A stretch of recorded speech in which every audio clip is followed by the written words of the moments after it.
بسم اللہ الرحمن الرحیم۔ السلام علیکم ورحمۃ اللہ وبرکاتہ۔ کیا آپ جاننا چاہتے ہیں دنیا کی خوبصورت ترین شخصیت کے بارے میں؟ تو اس کا جواب یہ ہے کہ اللہ عز و جل نے دنیا میں سب سے زیادہ حسین اپنے حبیب کریم صلی اللہ علیہ وآلہ وسلم کو بنایا۔ سیدنا امام حسن مجتبیٰ رضی اللہ تعالیٰ عنہ اپنے ماموں حضرت ہند ابن حالہ رضی اللہ تعالیٰ عنہ سے روایت کرتے ہیں، نبی پاک صلی اللہ علیہ وآلہ وسلم عظیم المرتبت اور باروب تھے۔ چہرہ اقدس چودویں کے چاند کی طرح چمکتا تھا، قد مبارک متوسط یعنی درمیانہ تھا، سر اقدس اعتدال کے ساتھ بڑا تھا، بال مبارک قدرے خم کھائے ہوئے تھے، بال مبارک کانوں کی لو سے تجاوز نہیں کرتے تھے، رنگ چمکدار تھا، پیشانی کشادہ تھی، ابرو خمدار اور باریک کمان کی طرح اور گنجان تھے، ابرو مبارک ملے ہوئے نہیں تھے،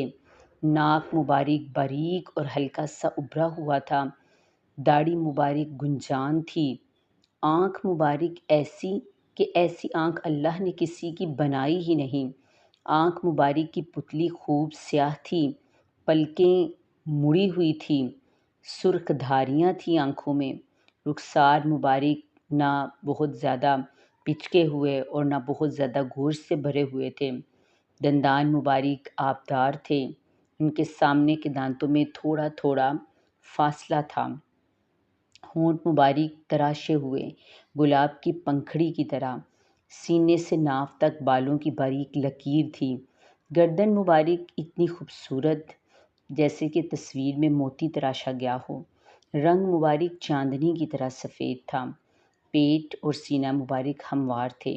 لیکن سینہ اقدس فراغ اور قدرے ابھرا ہوا تھا، دونوں شانوں کے درمیان قدرے فاصلہ تھا، ناف اور سینے کے درمیان ایک لکیر کی طرح بالوں کی دھاری تھی،